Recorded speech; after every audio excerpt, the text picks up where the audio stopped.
আপনাদের সঙ্গে জামায়াতে ইসলামী রাজনৈতিক সমঝোতা, রাজনৈতিক ঐক্য, নির্বাচনী ঐক্য যখন দৃশ্যমান হতে চলেছে, তখন জামায়াতে ইসলামী নিয়ে আপনার 4-5 বছর আগের বক্তব্য সোশ্যাল মাধ্যমে বা ফেসবুকে বিশেষ করে ছড়িয়ে পড়েছে, যেখানে এমনও বক্তব্য আছে ইসলাম ধ্বংস করতে জামায়াতই যথেষ্ট, ক্ষমতায় এলে জামায়াত তাদের আকীদা চাপিয়ে দিতে পারে।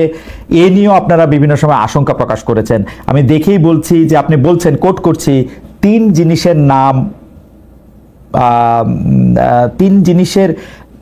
জিনিস অর্থাৎ শিবির, বেয়াদব, তিন জিনিসের নাম শিবির, বেয়াদব, বেআমল এবং উচ্ছৃঙ্খল। এই তিন জিনিসের সমন্বয়ে শিবির হয়। এখন সমঝোতার সাথে আপনারা এই ধরনের পুরনো বক্তব্যগুলিকে প্রত্যাহার করে নেবেন? আসলে জামায়াতে ইসলামের সাথে আপনাদের রাজনীতিটা কোন সুতায় গাঁথা হচ্ছে? যারা মুফতি সৈয়দ ফজলুল করিম। আলহামদুলিল্লাহ, ধন্যবাদ, শুকরিয়া জ্ঞাপন করছি।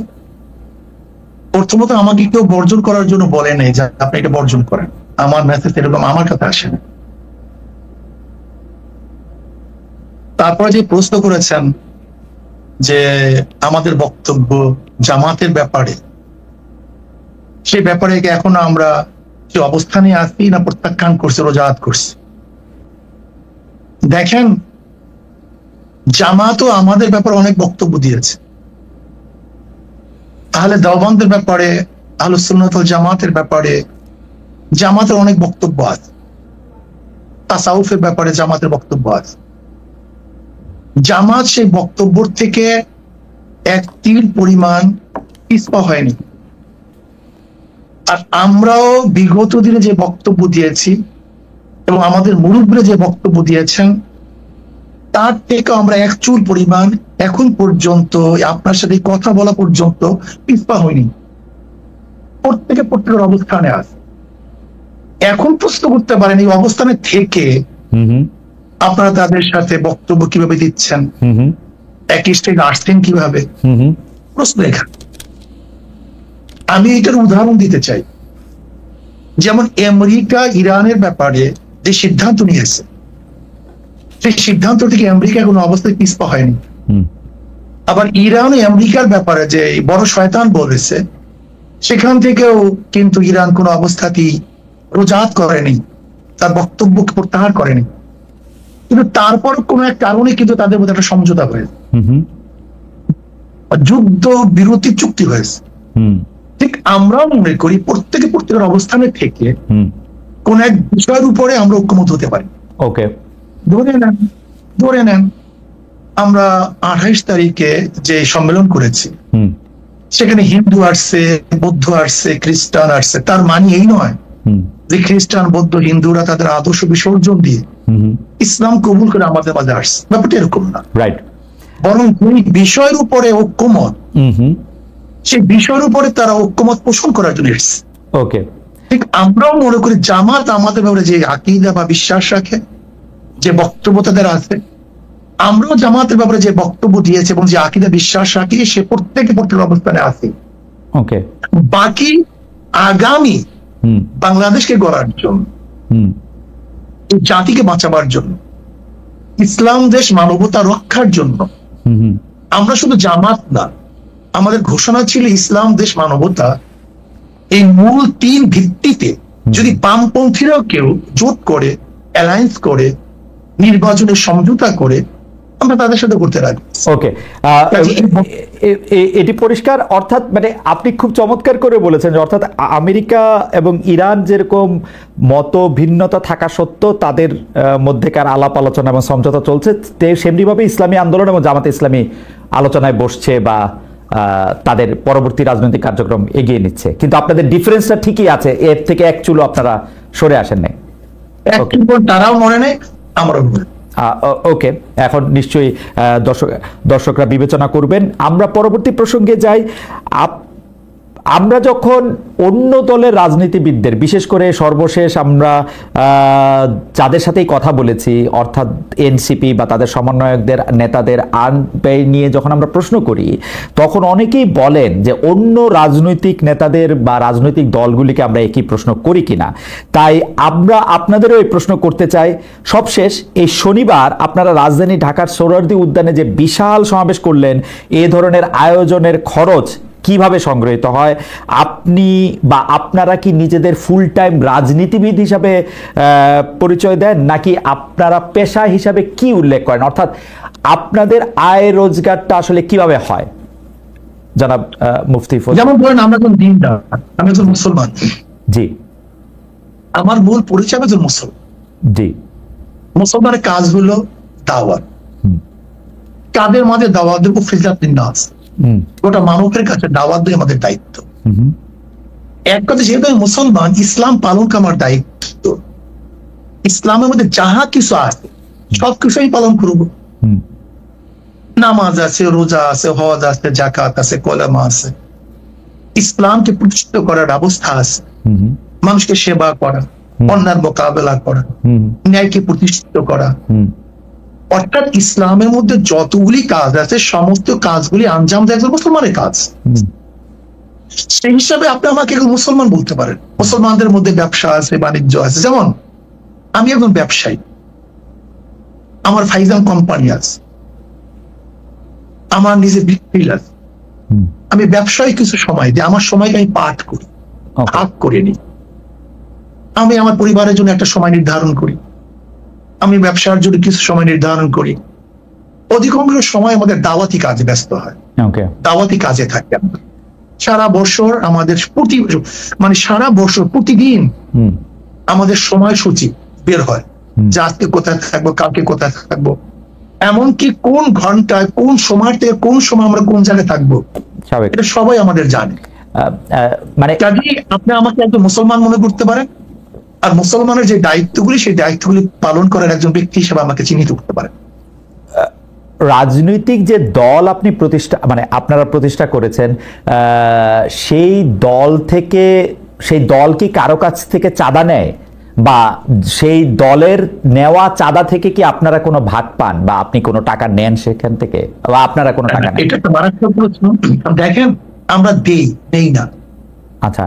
যেমন এই বছর এই যে সম্মেলন হয়ে গেছে, আমার 1 লক্ষ টাকা দিতে হয়েছে, আমাদের আমিরও 1 লক্ষ টাকা দিতে হয়েছে। নিজের পয়সায় গেছি, নিজের পয়সা আসছে। কিন্তু সম্মেলনে তো অনেকে বলে থাকেন খরচ হয়েছে 50 লক্ষ টাকার মতো। না, 50 লক্ষ, কয়েক কোটি টাকা খরচ হয়েছে। 50 লক্ষ টাকা হবে। আচ্ছা, তো বাকি টাকা? কয়েক কোটি টাকা খরচ হয়েছে। বাকি টাকা সব নিজেরা, প্রত্যেকে। আপনারাও যেমন 1 লাখ টাকা করে দিয়েছেন, তেমন যারা এসছেন তারাও টাকা দিয়েছেন, তাই তো? প্রত্যেকে টাকা দিয়ে এসছে, আবার নিজেরটা খেয়েছে, নিজের পয়সা চলে গেছে। আচ্ছা, এই চাঁদা এবং ইয়ানত, জি, আচ্ছা আপনি বলেন তো, মসজিদে যখন আমরা নামাজে যাই, জি, আমাদের সামনে কি আসে? একটা বাক্স নিয়ে আসে, রাইট? এই ব্যাপারে আজ পর্যন্ত কাউকে সমালোচনা করে শুনছেন? করেছে কেউ সমালোচনা, হয়তো অন্যভাবে আর কি। জি, গির্জায় টাকা দেয় না, চ্যারিটিতে টাকা দেয় না, দেয়। জি, এই গোটা দুনিয়ার চ্যারিটি চলে কিভাবে? তাই চলে না। আমাদের প্রশ্ন, কারণ বাংলাদেশে কেউ কিন্তু এই ব্যাপার শোনেন, আপনি যদি আমার থেকে 10 টাকা দেন, আপনি যদি আমাকে 10 টাকা হাতিয়ে দেন, এমনি দেন, আর যদি 10 টাকা আপনার থেকে জোর করে নেই, এই 2 টাকার মধ্যে পার্থক্য আছে। অবশ্যই পার্থক্য আছে। না, পার্থক্য কি এখানে? দাঁড়া হুজুর, আপনি আমার অজ্ঞতা ক্ষমা করবেন। আমি জোর করা দূরে থাক, দাদা জোর করা দূরে থাক, আমি এরকম বহু লোককে জানি যারা পীর সাহেব চরমনাইকে টাকা দেওয়ার জন্য কিভাবে টাকা দিবেন, কোন ভাবে আপনাদের একটু দেখা পাবেন, তার জন্য তারা এক ধরনের অনেক আমি কি বলবো, পাগল শব্দটা আমি বলতে চাই না, অনেক অস্থিরতার মধ্যে তারা থাকেন। সুতরাং আপনারা জোর করে নিবেন সেটা আমি বলি নাই। আমি শুধু জানতে চেয়েছি যে এই ভক্তরা বা যারা আপনাদের অনুসারী তারা যে টাকা দেয়, সেইখান থেকে আপনারা কোনো টাকা নেন কিনা, সে পার্টির প্রধান হিসাবে ব্যক্তিগত কাজ, একটা ব্যক্তিগত একটা দল, জি, যদি কেউ ব্যক্তিগত হাদিয়া দেয় সেটা আমরা গ্রহণ করি। আচ্ছা, কিন্তু মাদ্রাসা মসজিদ সংগঠনের জন্য যে চাঁদা তোলা হয় সেই টাকার মধ্যে আমাদের মধ্যে আসমান জমিন ফরক, বিশাল ওয়াল। ওকে, মানে যে টাকাটা আপনাদের নামে দেওয়া হয় সেইটা আপনারা নেন, যে টাকাটা মসজিদ নামে কোনো আমাদের বাক্স নেই। আচ্ছা, যে আমাদেরকে হাদিয়া দেয়, আচ্ছা, মোহাব্বত করে দেয়, আচ্ছা, যেমন সন্তান বাবাকে দেয়, ছাত্র উস্তাদকে দেয়, যেদিকে আমরা প্রেজেন্টেশন বলি, তোহফা বলি, হাদিয়া বলি, এই শব্দগুলি ভিন্ন। অনেকে বলেন যে না, আমি এটা পরিষ্কার করেছি, অনেকে বলেন যে আপনাদেরকে যে হাদিয়া দেওয়া হয় সেটার কোনো গুণাগুন্তি নাই, সেটাকে একটা বিপুল পরিমাণ টাকা, মানে লাইক আপনারা কি টাকাটা কখনো ডিক্লেয়ার করেন? এই টাকাটা কি ট্যাক্সেবল, মানে আপনারা ঘোষণা করেন কখন আপনাদের আয় হিসাবে? না, আমাদের আয় হিসাবে তো আমাদের ঘোষণা করার কিছু নাই। আচ্ছা, আমাদের আয় ঘোষণা করার তো ব্যাপার না। ওকে, যদি এইটা ঘোষণা করার প্রয়োজন থাকতো তাহলে আমরা ঘোষণা করতাম। আচ্ছা, আমাদের যেরকম আয় আছে সেরকম ব্যয় আছে। ওকে, আমাদের খরচও সেইভাবে আছে। ওকে, এখন আমার প্রশ্ন হলো যে আপনাকে যদি কেউ হাদিয়া দেয় সেটাকে সরকারকে জানাতে হবে কিনা, ধরে নেন অল অফার্স, বা আপনাকে জানাতে হবে কিনা? ওকে, আমি এই ব্যাপারে পরিষ্কার। আমরা এখানে আরেকটা কথা বলি, এই যে চরমোনাই মাহফিল হয়, জি, এই চরমোনাই মাহফিলের সমস্ত খরচ মাহফিলের মাদ্রাসার, সমস্ত আয় মাদ্রাসার, আচ্ছা, সব মাদ্রাসা। ওকে, এখান থেকে আমার আমাদের এক পয়সা কানা করি আমরা নেইও না, বরং কোনো সন্দেহ যদি হয় সেটা মাদ্রাসা আমরা দান করি। আচ্ছা, পরের প্রসঙ্গে আসি। 5 আগস্টে পট পরিবর্তনের পরে অনেকেই পরিবারতন্ত্রের বিরুদ্ধে সোচ্চার, কারণ তারা মনে করছেন ফেসিবাদ কায়েমের পেছনে পরিবারতন্ত্রের ভূমিকা রয়েছে। একটি দলে একই ব্যক্তি যাতে দীর্ঘদিন নেতৃত্বে না থাকেন, যিনি প্রধানমন্ত্রী হবেন তিনি যাতে আবার দলীয় প্রধান না হন, সেই বিষয়টি নিয়ে কথা বলছে এনসিপি, এমনকি জামায়াতও। বিএনপিও একরকম স্বীকার করে নিয়েছে 10 বছরের বেশি কেউ প্রধানমন্ত্রী হবে না। আমি যদি আপনাদের দলের কথা বলি, সেইটার ক্ষেত্রে পরিবারতন্ত্র বা দলের ভিতরে 1-2 জনের সর্বময় ক্ষমতা, এই বিষয়ে আপনার মতামত কি? মানে এইটা আপনি আসলে কিভাবে দেখেন? আমি এইভাবেই দেখবো, আমি পরিবারতন্ত্র বলতে আমি কিছু বুঝি না, ব্যক্তিতন্ত্র বলে আমি কিছু বুঝি না। আমি মনে করি 10 বছর বা 5 বছর এটা কোনো সাবজেক্ট না।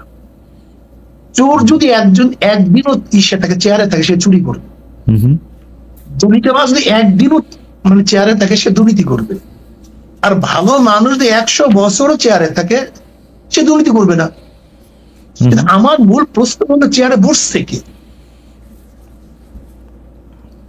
চেয়ারে বসতেছে কে? আমার মূল প্রশ্ন এখানে। কে থাকবে কি থাকবে না আমার দেখারই বিষয় আমার না। কিন্তু যদি চোর 5 বছর থাকে সে চুরি করবে, 10 বছর থাকে চুরি করবে। একটা দেশ লুট করতে কয় বছর লাগে? যদি চোর থাকে 5 বছর যথেষ্ট, 10 বছর আপনি সময় দেবেন কেন? কিন্তু আপনি ব্যক্তির উপর গুরুত্ব দিচ্ছেন, কিন্তু ব্যক্তি তো আসলে আমরা যদি প্রতিষ্ঠান গড়ে না তুলতে পারি, ব্যক্তি তো নিজেও পরিবর্তন হয়, আবার ব্যক্তিরও আয়ু সীমাবদ্ধ, মানে আমরা তো এই পৃথিবীতে কেউই চিরকাল বেঁচে থাকবো না। তো সুতরাং একটা ব্যক্তির উপর নির্ভর করে তো একটা সিস্টেম চলতে কি পারে? আসলে না, পারা উচিত। আবার আমরা এটাও শুনছি মানুষ যখন অনেক সিস্টেম চলে না, আদর্শভাবে চলবে। কিসের উপর? নীতির উপর, নীতির কাঠামোর উপর। আচ্ছা, নীতিমালার। ইসলাম আপনাকে বাইন্ডিংস দিছে, তুমি কতটুক করতে পারবে কতটুক করতে পারবে না। ইসলাম কি বলছে? মশওয়ারা ভিত্তিক কাজ করতে হবে, পরামর্শ ভিত্তিতে কাজ করতে হবে। কিন্তু যদি পরামর্শ ভিত্তিতে আমরা কাজ করি তাহলে কোনো সমস্যা থাকার কিছু না। কিন্তু ডিক্টেটরশিপ যদি আমরা করি, চাপিয়ে দিই, এইটাকে বলা হয় ব্যক্তিতন্ত্র। ইসলাম তন্ত্র হলো সবাইকে নিয়ে কাজ করা, সবাই মশওয়ারা ভিত্তিতে কাজ করা। কিন্তু শায়ক আপনি যখন ইসলামের কথা বলেন, তখন আমরা যারা সাধারণ মানুষ আছি তারা কোথায় একটু চমকায় যায়। কারণ হচ্ছে যে অনেকে আবার আপনার কথাকেও ইসলাম মানতে রাজি না। আমি উদাহরণ দিচ্ছি না, নাম নিচ্ছি না, সেই জন্য আপনি নিশ্চয়ই জানেন। আপনিও অনেকের ইসলামকে আসলে ঠিক সঠিক পথে পরিচালিত সেটা আপনি মানেন না। তো সেই ক্ষেত্রে কোন ইসলাম বা কোন পন্থা বা কোন আদর্শ গাইডলাইন হবে সেটা কি আসলে আমরা বলতে পারবো? মানে কোরআন সুন্নাহ। আচ্ছা, কিন্তু কোরআন সুন্নাহ তো আমাদের মূল সমস্যা। আমি একটু কথা বলি, জি জি। দেখেন ইসলামের মানদণ্ড শরিয়া, একজন শরিয়াতের কথা শুনলে আমরা ভয় পাই। শরিয়া আপনারা অনেকেই বলেন, আমি দেখছি টকশোর মধ্যে শরিয়া আইন বাস্তব, আপনারা একদিন প্রশ্ন করছেন কাকে যেন, আমি শুনছি দেখছি যে আমরা শরিয়া আইন বাস্তবায়ন করবেন কিনা। আসলে শরিয়া আইন বাস্তবায়ন করার মাধ্যমে তো মানুষের ফায়দা। শরিয়া শব্দের অর্থ, শরিয়া শব্দের অর্থ আইন, আইন প্রণয়ন করা, আইন বাস্তবায়ন করা। শরিয়া শব্দের অর্থ রাস্তা। ওকে, তার মানে হলো একজন মানুষকে সুপথে চলার জন্য, তাকে বাঁচাবার জন্য যে পদ্ধতি, পন্থা, প্রক্রিয়া গ্রহণ করা হয় সেইটা তো শরিয়া। শরিয়ার ভিত্তি কি হবে? ভিত্তি হবে কোরআন, সুন্নাহ, ইজমা, কিয়াস। এই চারটি হলো মূল ভিত্তি। এই চার ভিত্তির উপরে যদি আপনি চলতে পারেন তাহলে কোনো জায়গায় সংঘাত নাই, সমস্যা নাই। না কিন্তু হুজুর, কিন্তু শায়েখ প্রবলেমটা কোথায় আমি আপনাকে বলি। প্রবলেমটা হচ্ছে আপনি যে কথা বলতেছেন সেই কথার সূত্র ধরে, সেই কোরআন সুন্নাহ এবং সেই শরিয়ার কথা ধরে, ধরেন ইজমা কিয়াসের সূত্র ধরে আমাকে জামাতে ইসলামীর একজন আলেম, জামাতে ইসলামীর আকীদা বিশ্বাস করেন বা জামাতে ইসলামের রাজনীতি বিশ্বাস করেন এরকম আলেম বলছেন যে তিনি বা তারা যে ফতোয়াটা দিতেছেন, তারা যে পথটা দেখাচ্ছেন সেটাই পথ। এবং যেই পথ দেখে আমি বলতেছি যে যেই পথ দেখে আপনি বলতেছেন যদি জামায়াত ক্ষমতায় যায় প্রথম কওমি মাদ্রাসা বন্ধ করবে, এটা তাদের ফার্স্ট টার্গেট। এই জামাত যেখানে সেখানে লাগবে, যেখানে ইসলাম ধ্বংস হয়ে যাবে। আমি পাশাপাশি আরো বলতে পারি, আমি রাজনৈতিক দল ধরে বললাম, আপনি জানেন মাওলানা আব্দুর রাজ্জাক আরেক ধরনের কথা বলেন। আমরা কোথায় যাব আর কি সেটা যদি বলতেন। বলতে পারেন, কোনো সমস্যা নেই। কিন্তু শায়েখ আমরা যদি এই জায়গার মধ্যে থাকি তাহলে আমরা আসলে একটু আরেকটু বিভেদের মধ্যে পড়বো কিনা। শুনতে পাচ্ছেন? জি, আমি এখন শুনতে পাচ্ছি। জি বলেন। যে দেখেন, আমরা যখন মতনৈক্য করি, যেমন ধরে নেন আপনার সাথে আমরা জমি নিয়ে দ্বন্দ্ব হতেই পারে, কিন্তু তখন দরকার কি দলিলের। ঠিক আপনার সাথে আমার কোনো একটা মতনৈক্য হতেই পারে, ইসলাম নিয়ে। আমি বলে আমি সঠিক, আপনি বলে আপনি সঠিক, এটা আমি আশ্চর্য মনে কিছু নেই। কিন্তু তখন আসবে দলিলের। যার দলিল শক্তিশালী তার কথা সঠিক, আর যার দলিল দুর্বল তার কথা দুর্বল। কাজে এখন সেই বহস আমি যাবো না। রাইট, এখন সেই বহসের জায়গা না। রাইট, আমি মূল ভিত্তি বললাম। রাইট, মূল ভিত্তি দলিল। ওকে ওকে ওকে ওকে ওকে কিন্তু আমরা একদিন আপনার কাছে আলাদা করে শুনবো, আজকে সেটার জায়গা না। মানে দলিলও যে সাবজেক্ট টু ইন্টারপ্রিটেশন, ওইটার আমরা কি করব? ধরেন আপনার ইন্টারপ্রিটেশন আর আরেকজনের ইন্টারপ্রিটেশন একই দলিলের যে আলাদা হইতেছে সেইটারও আমরা আসলে কি করব? কারণ হচ্ছে যে এর জন্য যে যেটা মানবে, যে যেটা মানবে, যে যেটা মানবে। ওকে, কেউ যদি এফএ মানে আর আরএস মানে, হ্যাঁ সিএস মানে, তখন আমরা বলবো এখন বিএস হয়েছে তুমি বিএস মানো। ওকে, ঠিক আছে। সিএসআরএস এবং বিএস দিয়ে সুন্দর উদাহরণ দিয়েছেন। আমরা একটু পরবর্তী প্রসঙ্গে আসি। এনসিপি নেতা জনাব হাসনাত আব্দুল্লাহর আহ্বানে সাড়া দিয়ে আপনারা আওয়ামী লীগ নিষিদ্ধের আমলে মানে আন্দোলনে যমুনা ও শাহবাগে গিয়েছিলেন। সেখানে হাত পাকা হাতে অনেককে আমরা দেখেছি। সরকার আওয়ামী লীগের কার্যক্রম নিষিদ্ধও করেছে, কিন্তু এরপর থেকে সোশ্যাল মিডিয়ায় অনেকে আলোচনা করছেন, আমাদের ঘোষণায় অনেকে মন্তব্য করেছেন ইসলামী আন্দোলন বাংলাদেশ গত 15 বছরের সুবিধাভোগী, অর্থাৎ আপনারা গত 15 বছরে সুবিধা নিয়েছেন। বিএনপি জামাত বর্জন করেছে এমন কিছু স্থানীয় নির্বাচনে আপনারা অংশ নিয়েছেন। আপনাদের অনুষ্ঠানে সাবেক তথ্যমন্ত্রী, যাকে আসলে নানা মানে পররাষ্ট্রমন্ত্রীও বটে, যাকে নানা অভিধায় অভিহিত করা হয়, সেই ডক্টর হাসান মাহমুদের মতো প্রভাবশালী বিতর্কিত আওয়ামী লীগ নেতার পুরনো ভিডিও এখনো আমরা দেখতে পাচ্ছি, যেখানে তারা আপনাদের সঙ্গে বসে আছেন। কেউ কেউ এমন মন্তব্য করছেন যখন যারা ক্ষমতায় থাকে আপনারা তাদের সঙ্গে তাল মিলিয়ে চলেন। একটু আপনার মন্তব্য শুনবো। এইটা ভুল বলছেন। যখন যারা ক্ষমতায় থাকে ইসলামী আন্দোলন তাদের সমস্ত সমস্যাগুলি, দুর্নীতিগুলি তুলে ধরে, এইটা বলতে পারেন। আচ্ছা, আপনি কি দেখেছেন সেখানে শুধু হাসান মাহমুদকে, সেখানে কি বুলু সাহেবকে দেখেন নাই? দেখছি, আমার পাশে দেখছি। সেটা বললেন না কেন? না, বুলু সাহেবকেও দেখছি। হাসান আমার স্বরাষ্ট্রমন্ত্রীর সাথে, স্বরাষ্ট্রের সাথে। জি, আপনি বলেন, আপনি শেষ করেন, তারপর আমি বলবো। আমি শেষ করি। আপনার হাসান মাহমুদ সাহেবের সাথে আমার বক্তব্য হিসাবে মানে আমাদেরকে বসতে দেখছেন, কিন্তু তারপরে আমি যখন বক্তব্য দিয়েছি তখন এই বক্তব্য দিয়েছিলাম সেটা তো তুলে ধরলেন না। ওই একই স্টেজ আপনি দেখুন সেই বক্তব্য যে আপনারা বিএনপি বলছেন আমরা এইটা করছি, আওয়ামী লীগ বলছেন আমরা এইটা করছি, কিন্তু কে কত দুর্নীতি করছেন সেটা তো বললেন না। ওই স্টেজে বক্তৃতা দিয়েছে, আপনি শোনেন সেই বক্তৃতা। সেই বক্তৃতা আমি বললাম সবাই আপনার বলতে এইটা, কিন্তু শায়ক ওই বক্তব্য অনেক বেশি sugar coated, number one. Number two হচ্ছে আপনি বঙ্গবন্ধুকে নিয়ে, শেখ হাসিনাকে নিয়ে, শেখ হাসিনা যখন প্রধানমন্ত্রী ছিলেন সেই সময় যে বক্তৃতা করেছেন, এখন কি সেটা রিপিট করতে পারবেন বা রিপিট আপনি করতেছেন? শেখ হাসিনাকে নিয়ে আমি কোনো তারই কোনো বক্তৃতা করি, শেখ হাসিনাকে নিয়ে কোনোদিন প্রশংসামূলক, বঙ্গবন্ধুকে নিয়ে, শেখ সাহেবকে নিয়ে কেন বক্তৃতা করেছি, এটাকে এখন করবেন কিনা আবার? 100 বার। শোনেন